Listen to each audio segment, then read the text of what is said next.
안녕하세요 여러분. 오늘은 조선시대의 외교정책과 임진왜란, 병자호란에 대해서 같이 공부해 보겠습니다. 조선의 외교정책은 기본적으로 4대 교린 정책이었습니다. 즉 중국에게는 4대 정책을 펼쳤고 여진족이나 일본에게는 교린 정책을 펼쳤습니다.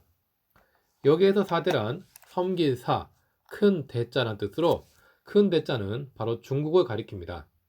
즉 당시 조선은 큰 나라의 명을 상국으로 받들고 명으로부터 조공 책봉 관계를 유지하면서 평화를 도모했던 것입니다. 반면 국력이 상대적으로 비슷한 여진이나 일본에게는 교린 정책을 유지했습니다. 여기에서 교린이란 사길교, 이웃 린자란 뜻으로 이웃나라인 일본 여진과는 친선 관계를 유지하면서 평화로운 관계를 이어나갔다는 뜻입니다. 즉 조선은 명이나 일본 여진과 전체적으로 평화로운 관계를 유지하면서 백성들의 피해를 최소화하고자 하였습니다. 하지만 각 국가와의 관계가 계속해서 평화로울 수는 없었습니다. 특히 여진과 일본이 국경지대에서 약탈을 일삼자 때론 조선 조정에서도 대대적으로 군사를 파견해서 세종 때는 북쪽에서 여진족을 몰아내고 사군 육진을 개척하기도 하였고 남쪽에서는 왜구들의 소굴인 대마도를 정벌하기도 하였습니다.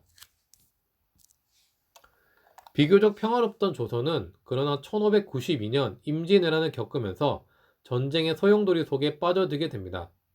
당시 일본은 전국시대를 거치면서 일본 전체가 혼란스러웠는데 이런 일본을 통일한 인물이 도요토미 히데요시였습니다.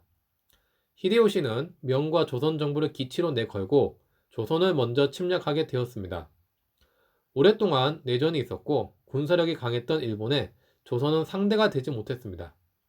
결국 조선의 왕 선조는 전쟁이 발생한 지 2주 만에 한양을 버리고 도망을 가게 되었고 일본군은 기세를 올렸습니다. 그러나 전국 각지에서 의병이 발생하였고 바다에서는 이순신의 활약 등 조선의 반격이 시작되었습니다. 또한 명도 조선의 군대를 파견하게 되면서 이후 전쟁은 소강 상태에 빠져들게 되었습니다. 이후 명과 일본은 강화 협상을 진행하게 되었는데요. 그러나 당시 일본의 요구 조건은 조선의 4개 도를 할량하고 명나라 공주를 일본 천황의 후궁으로 바치라는 등 터무니없는 조건들이었습니다. 이에 명과 일본의 강화 협상은 실패로 끝이 나고 다시 일본은 재차 조선을 침략하는데 이를 1597년에 있었던 정유재란이라고 합니다. 하지만 이때는 조선과 명 모두 일본의 침략에 대비하였고 결국 1599년 히데요시가 사망하면서 7년간의 전쟁은 끝이 나게 되었습니다. 전쟁은 끝이 났지만 당시 전쟁터였던 조선의 피해는 상당했습니다. 국토가 황폐해졌을 뿐만 아니라 수많은 백성들이 일본의 포로로 끌려가게 되었습니다. 한편 일본에서는 히데요시가 죽고 나서 도쿠가와 이에야스가 권력을 잡고 에도, 즉 지금의 도쿄에 막부 정권을 세우게 되었습니다. 당시 조선은 일본의 포로로 끌려간 백성들을 데리고 오는 것이 급선무였습니다. 또한 일본 역시 조선과의 외교 관계를 다시 회복하고 싶어 했습니다. 결국 조선과 일본은 1609년 기유약조를 맺어서 국교를 재개하게 되었는데요.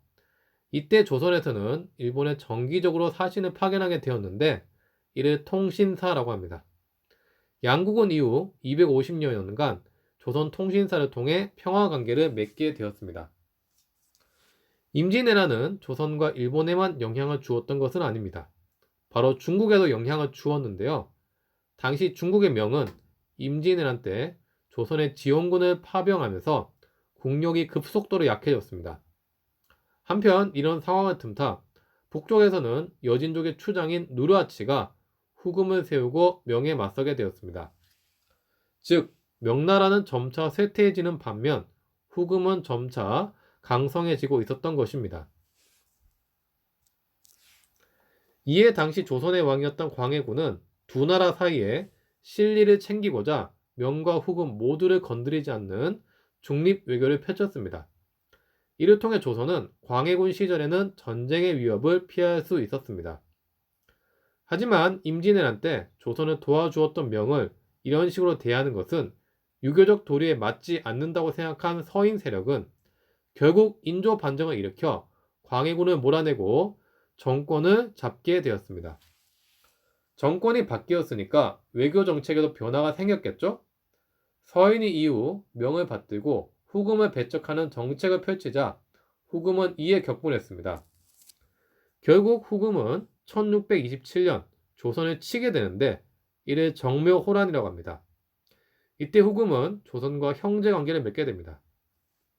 하지만 후금은 여기에 만족하지 않았습니다. 후금은 이후 나라 명칭을 청으로 고치고 황제국을 선포하고 조선의 군신관계까지 요구합니다. 당시 조선은 이를 거부하자 청은 결국 조선을 다시 치게 되었습니다. 군사력이 약했던 조선은 결국 청에게 항복할 수밖에 없었습니다.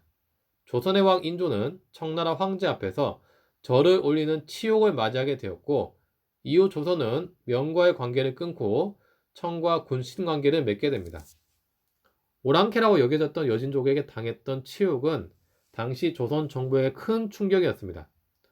조선 정부는 이를 벗어나고자 청을 정벌 하자는 북벌론이 대두되었지만 현실적으로 강성해진 청나라를 치는 것은 불가능했습니다. 네, 이렇게 오늘은 임진왜란과 병자호란을 살펴보았습니다. 이 두 차례 전쟁은 당시 조선을 전기와 후기로 나눌 정도로 그 영향력이 상당했습니다. 임진왜란과 병자호란에 대해서는 구체적으로 꼼꼼히 공부해 두시기를 부탁드립니다. 이상으로 이번 수업 마치겠습니다. 수고하셨습니다.